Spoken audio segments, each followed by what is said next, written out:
Hey guys, tonight we tumble into fire, myth, and a kind of bedtime story where the sky itself comes crashing down literally. Imagine it's the middle of the night. In a thatched roof village nestled in the lowlands of ancient Mesoamerica. You're curled up in your woven hammock, half asleep, when a sound like the earth tearing open rips through the heavens. Above the treetops, a streak of white fire splits the stars and your peaceful night is officially over. The elders start shouting before the light even fades. Babies cry, dogs bark, and somewhere nearby, a parrot drops dead out of sheer dramatic flair. You pull on your rough cotton tunic and stumble out into the smoky dawn. People are already gathered in the plaza, eyes fixed on the direction the fireball flew. It's still dark, but the eastern sky pulses with a dull, unnatural red dot. So, before you get comfortable, take a moment to like the video and subscribe, but only if you genuinely enjoy what I do here. And I'd love to know where are you listening from. Drop your city and local time in the comments. Now, dim the lights, maybe turn on a fan for that soft background hum, and let's ease into tonight's journey together. You don't know it yet, but the thing that just screamed across the sky was a meteorite blazing, ancient, and about the size of a very rude ox. And if it had landed directly on your village, you wouldn't be here to relive the tale. Fortunately or ominously, it didn't. It sailed just far enough to spare your roof, but close enough to rattle the bones of every living creature for 20 miles in any direction. The first morning after the firefall, no one really knows what to do. The villagers, your family, your neighbors, even the elderly cacao grinders who've seen it all speak in whispers. Some say it was the feathered serpent descending in rage. Others think a rival city has learned some new sorcery. A few braver, or more sleep-deprived, say nothing at all. They just point toward the jungle and shake their heads. You've seen shooting stars before, sure, maybe even a couple weird flashes during an eclipse, but this was different. It didn't blink out politely, it screamed. It sang. A sound so bright and wrong it echoed in your chest like thunder. By midday, a small group of warriors and elders prepare to trek toward the impact site. You're not exactly invited, but let's be honest, you were never great at following instructions. You keep low, creeping through vines and underbrush until you're trailing behind the group by a few cautious strides, close enough to hear the chieftain grumble, far enough to pretend you're just gathering medicinal herbs. Classic. The closer you get, the more the air smells wrong. Metallic, sharp. Not the usual wet green rot of the forest. The birds have stopped singing except, for one, mimicking human laughter in a way that is not appreciated. Even the insects are strangely absent. And then you hear it, a steady hiss, not loud, but steady like water boiling from inside the earth. The trees around you are scorched at odd angles. Leaves have curled into blackened scrolls. And in a clearing ahead, steam rises from a smoldering pit wider than the village ball court. The stone at its center is dark, almost obsidian, but cracked and glowing faintly along its seams. No one touches it, not even the bravest warriors. Not yet. The old priest murmurs a few ceremonial phrases, something about heavenly messages and the eye of its amna. He tosses a handful of crushed copal resin into the crater, and it vaporizes before reaching the surface. Definitely not normal. You inch closer and immediately regret it. The heat bites through your skin. Not like fire, but like shame, deep, invisible, and personal. One of the warriors throws a stick toward the rock. It explodes. Everyone takes a polite step back. The debate begins almost instantly. Some elders insist this is a sign. The gods are angry, obviously. And clearly someone forgot to complete last month's moon sacrifice. Others believe it's not punishment but warning. Star has fallen, says one woman, which means another will rise. Honestly, no one knows what that means. But she delivers it with so much confidence that everyone just nods. You glance back at the stone, and it seems to pulse. Or maybe it's your vision swimming. Hard to tell. You blink and swear you see a faint symbol on the rock's surface, spirals, maybe, or jagged teeth. Fun fact, Mayan astronomers were some of the most precise stargazers in history. Long before telescopes or TikTok astrology accounts, they tracked planets, eclipses, and seasonal cycles with ridiculous accuracy. They even predicted solar eclipses to the day centuries in advance, using only math carved into stone. The night before this firefall, no one mentioned anything unusual in the sky. Historians still argue whether the Maya recorded meteorite impacts deliberately, or folded them into myth. Some scholars think ancient glyphs labeled sky stones, or burning stars might be references to actual events like this one. Others believe the tales are symbolic representations of divine battles or celestial drama. Back in the clearing, one child tugs on the old priest's robe and asks a dangerous question. If the gods dropped this, why didn't it land on the temple? No one answers. By sundown, everyone agrees on one thing. The stone stays where it is. A makeshift shrine is set up near the edge of the crater. Offerings appear overnight: obsidian blades, chili peppers, a lopsided clay jaguar someone definitely made in a hurry. You leave behind your best carved pendant. It's probably a bad trade, but you're not about to be the one holding onto your favorite necklace when the world catches fire. That night, as you lie in your hammock again, you listen to the jungle's uneasy silence. No frogs, no owls, just the faint pop of cooling rock in the distance. Sleep doesn't come easily. Every time you close your eyes, you see the sky split open and the fire scream downward. You dream of stones falling like rain, of cities buried in ash, of jaguars with stars in their eyes and teeth of molten gold. When you wake, your mouth tastes like smoke. The sun rises late, as if hesitant, and far off in the forest, the stone still breathes.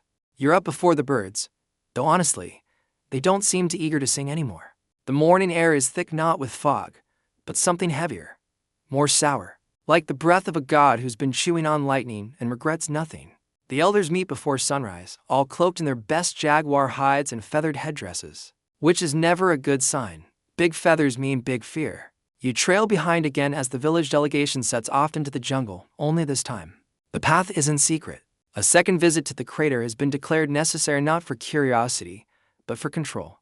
The rumor now is that the stone is cursed, that its heat is spreading under the soil, that it sings at night when no one's listening. You haven't heard it yourself, but your cousin swears she heard a whisper say her name. Your cousin also talks to her corn plants, so, grain of salt, still. You're not exactly reassured when the jungle around the impact site looks even worse than yesterday. Trees continue to blacken. A ring of fungus has bloomed around the pit, glowing faintly in the shade like angry little lanterns. One brave soul claims the mushrooms can talk if you lick them. Another says that's how you summon the Extabe, the seductive jungle spirit who lures fools to their doom. Either way, no one's touching them. Yet the crater's grown quieter. But the silence feels fake, like it's waiting. The rock itself still steams slightly. Someone's left a live parrot tied to a stake as an offering. The parrot does not seem thrilled. The high priest arrives last, carried on a litter by four young men who've clearly drawn the short straw. He's ancient, half bones, half beard, and his eyes don't quite match in color anymore. You suspect he sees through time, or maybe he's just very nearsighted. Either way, he raises a crooked hand and declares what everyone's been afraid to say out loud. This is not a rock. This is a voice. The crowd murmurs. The priest continues, his voice low and cracked. The gods have sent a message, and we must answer. There it is, the part where things start getting ritualistic. So begins the debate, gods or rocks. One elder insists the stone fell from Tamunch in the mythical sky realm, where creation began, where flowers bloom from the bones of the dead. Another argues that it's a punishment for forgetting the maize offerings during last moon's eclipse. The astronomers, meanwhile, seem genuinely stumped. Their star charts show no warning, no omen, nothing that even pretends to predict a fire sky tantrum. You overhear the young scribes mumbling nervously about an ancient glyph they once saw, half scrubbed, off a wall near a ruined C-note. The symbol matched the spiral scars now etched into the stone. Back then, their teacher told them it was a mistaken error by a drunk carver, or maybe a forgotten myth. Now, not so sure. Here's a fun fringe fact. Some Maya legends speak of star demons, celestial beings that fall to earth and poison it, hiding in rocks, waiting for worship or release. Fringe archaeologists, the kind with very dramatic websites, argue these stories are veiled descriptions of meteorites or even alien contact. Yes, those aliens, the ones with the cheekbones and the shiny exit strategies. Meanwhile, back at the pit, the arguments have become oddly bureaucratic. A vote is called, shrine or no shrine, sacred or dangerous, message or weapon. In the end, they decide it's safer to assume sacred. A temporary shrine is built, more elaborate this time. Painted wood, flowers, and 3 sacrificial iguanas, none of whom are thrilled about their career changes. A priestess pours black honey over the crater's edge, whispering in a dialect so old no one fully understands it. The rock hisses in reply. You flinch. So does everyone else. That night, fires are lit along the edge of the village, not for warmth, but for protection. No one says why, but you notice how every house positions its fire facing east toward the crater, as if warding off whatever still hums there. In your hammock, your dreams are stranger. This time, you're standing at the edge of the sky, watching stars blink and burn like candle wax. One of them grows larger, It doesn't fall, it dives. And right before it hits, you see faces inside it. You wake up sweating, mouth dry, heart thudding. The night is still, but the earth hums. Just for a moment, you run your hand along the floor of your family's hut. It's not your imagination. The vibration is real, like a heartbeat, deep and slow. The next morning, your uncle says the birds flew in strange spirals at dawn.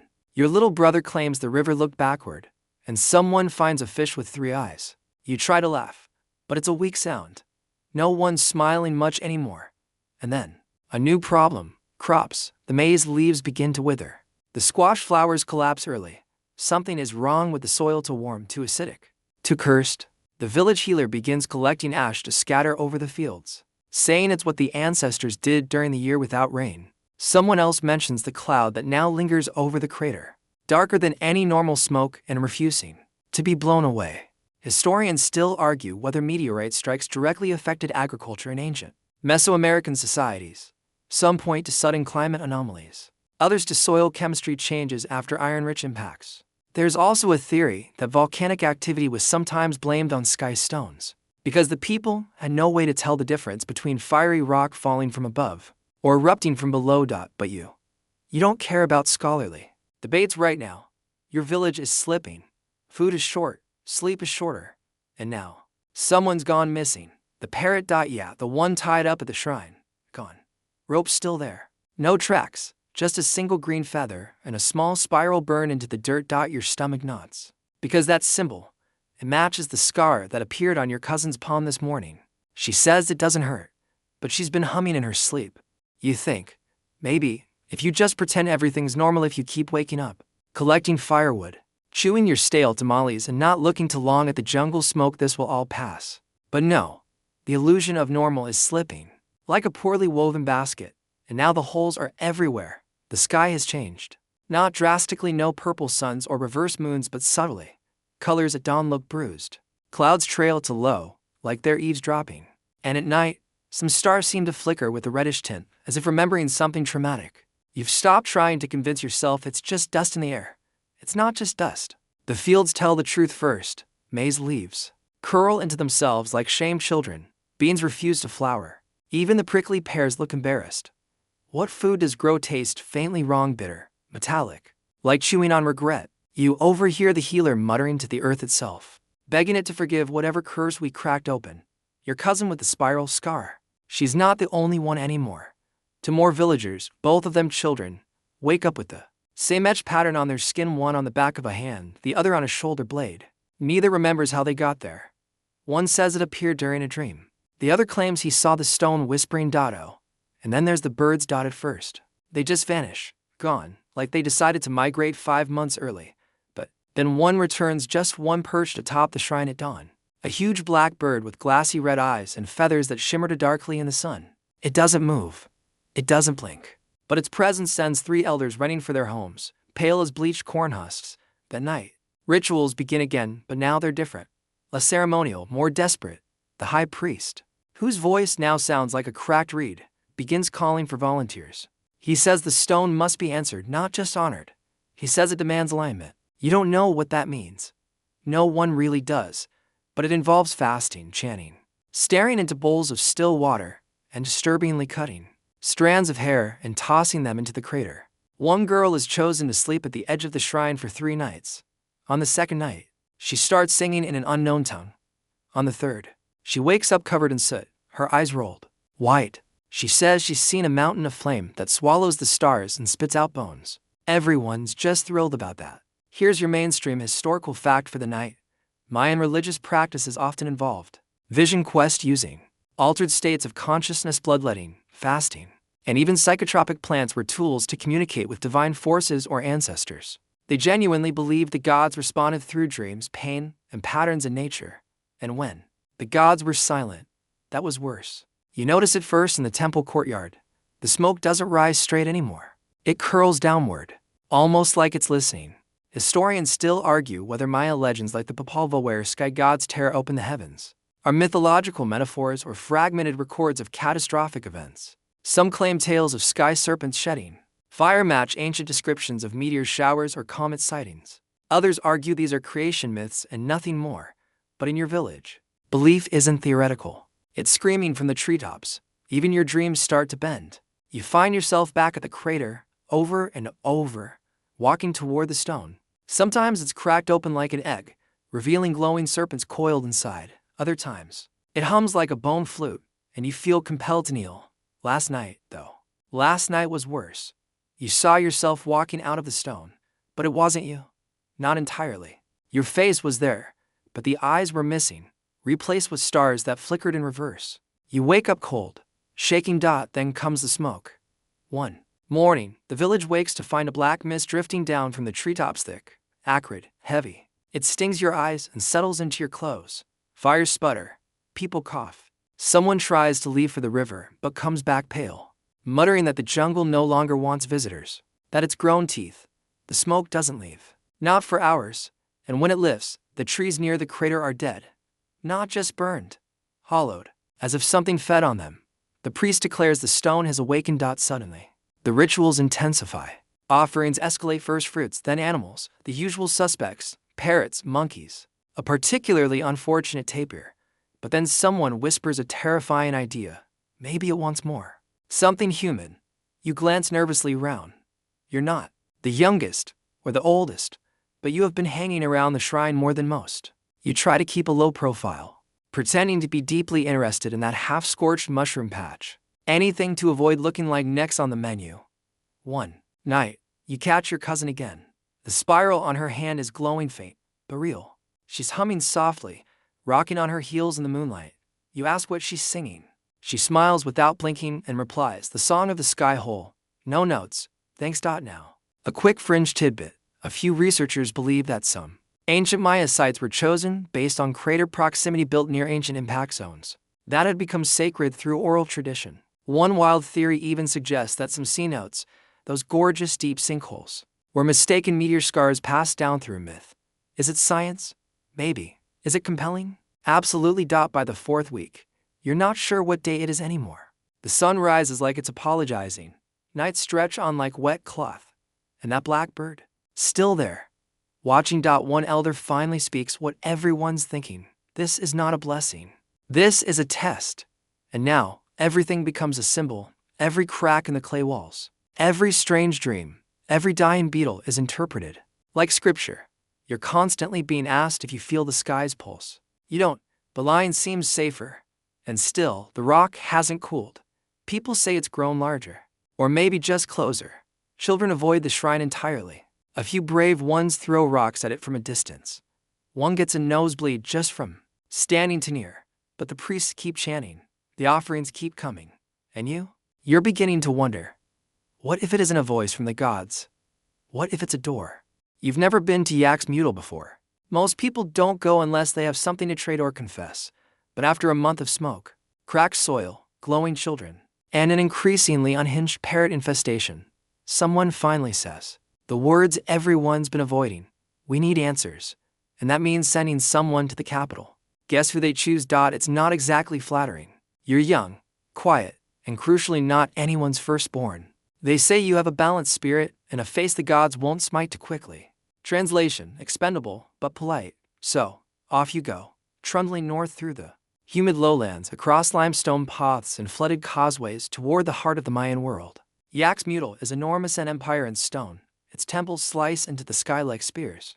Its plazas bustle with dancers, scribes, merchants, and enough feathered cloaks to clothe a small flock. Here, the jungle bows in deference. The gods have their own zip code. You arrive with a bone amulet from your village priest, a carved tablet describing the sky stone, and your cousin's faintly glowing spiral-printed tunic, which you've folded inside your satchel and now regret touching with bare hands. The city doesn't laugh. It listens. The astronomers of Yaxmutil are no ordinary stargazers. They wield bark paper codices older than most dynasties. They observe the heavens, from towers lined with red cinnabar, and their leader a high priestess with gold dust in her braids and a voice like wet obsidian says one terrifying thing after you present your case. We've been waiting for you. Double quotes. Great. She takes you to the Temple of the Eclipse. Not just a cool name, it's an actual place. Perched on a ridge where the stars feel close enough to touch, and the wind makes your bones hum. Inside, they've mapped the sky across vaulted ceilings, jade constellations, obsidian planets, comet tails, and precious shell. And then, There it is, a spiral.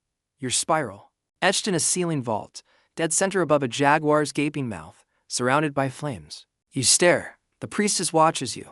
We call it Kaawil no Petin, she says softly. The fire path. You ask what it means. She shrugs. We don't know. Wonderful. What they do know is this. Every 400 years, the sky shifts subtly, rhythmically. A procession, they call it. The last time it happened, temples cracked, lakes dried up, and according to one scribe, the sun looked backwards. This event, the priestess says, fits the pattern. Almost. But not quite. Because this time, the signal didn't come from the stars. It came down. Some believe it's the fifth sun dying. Others say it's the beginning of a sixth one of darkness. And many teeth, a few fringe scholars even suggest this might be a false star. An imposter sent to trick the gods. You're not sure how to tell a genuine divine object from a scam, but the panic is real enough. Here's your mainstream history bite. Mayan astronomers developed the long count calendar to track cosmic cycles. These weren't just calendars, they were cosmological clocks. Birthdays, coronations, even sacrifices were scheduled based on celestial patterns. They didn't fear the end of time, they expected it. Time, to the Maya, was circular. Worlds ended.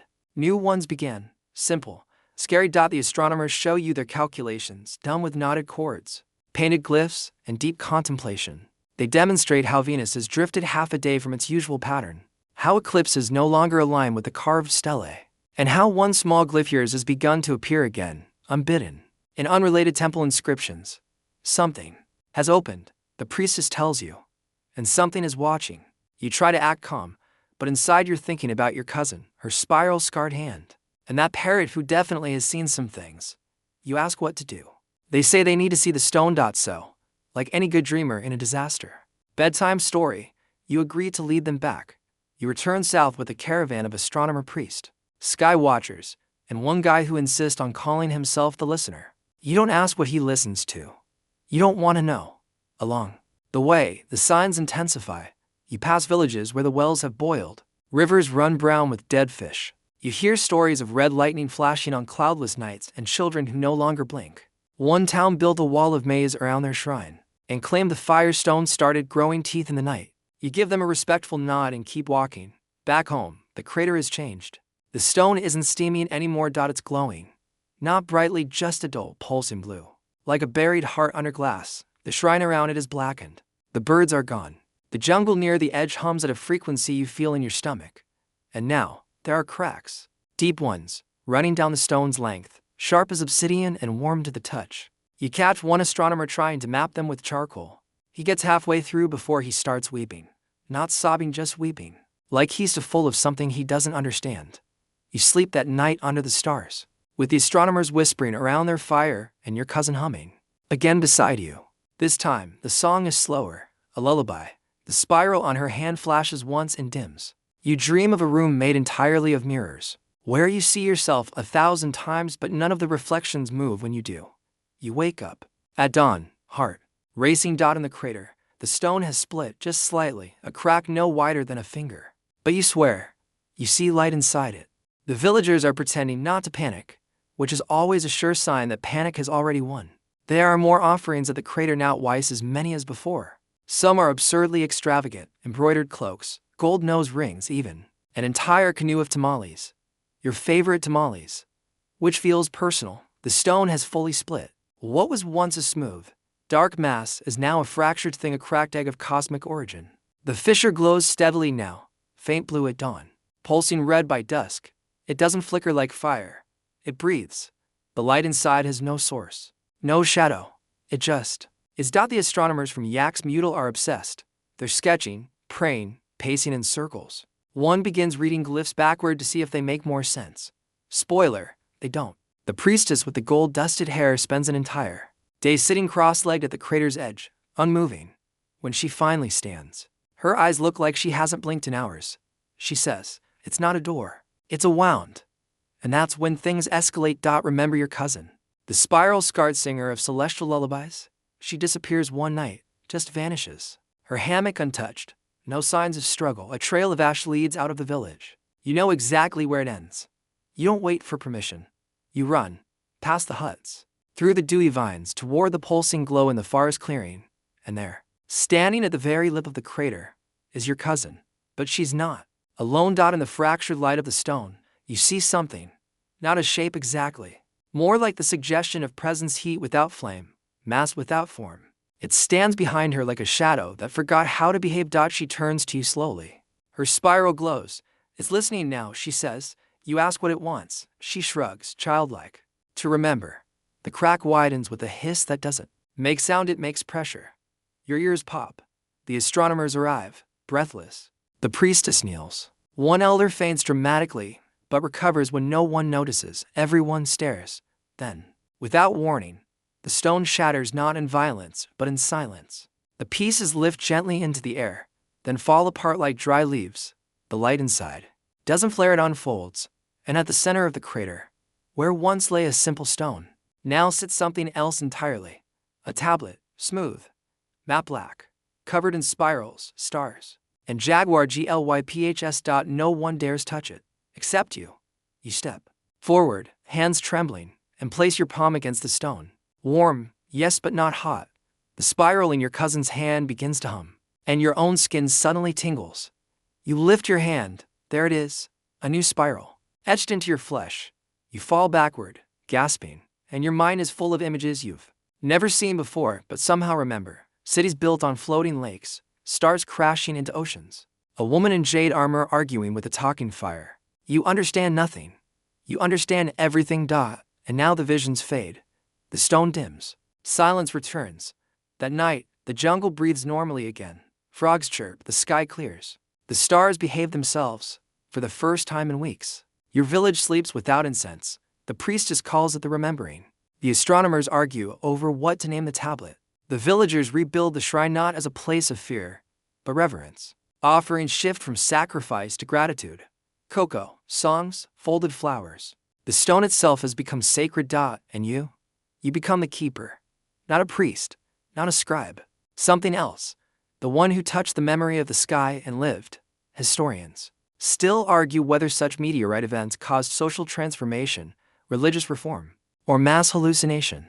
Some say the Maya interpreted these celestial intrusions as cycles restarting worlds shedding their skin.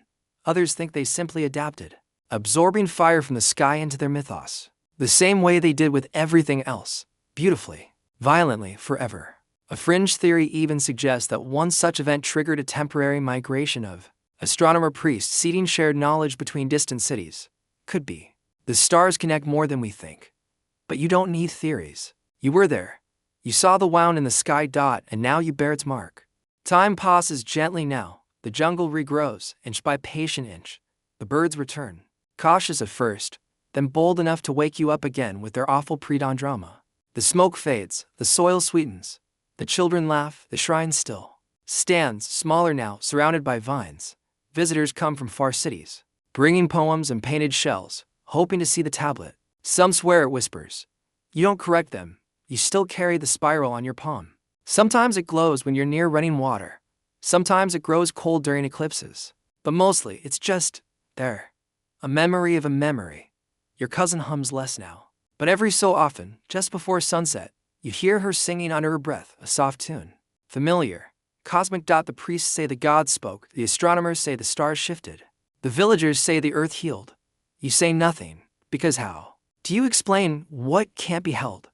The way the sky fell and didn't crush you, but opened you. The wound has closed, but the scar remains. The stars above seem brighter now, calmer. And when you lie back in your hammock at night, cool breeze brushing your face, you listen, just in case. Because maybe the sky will speak again. But tonight, it only whispers the soft promise of sleep.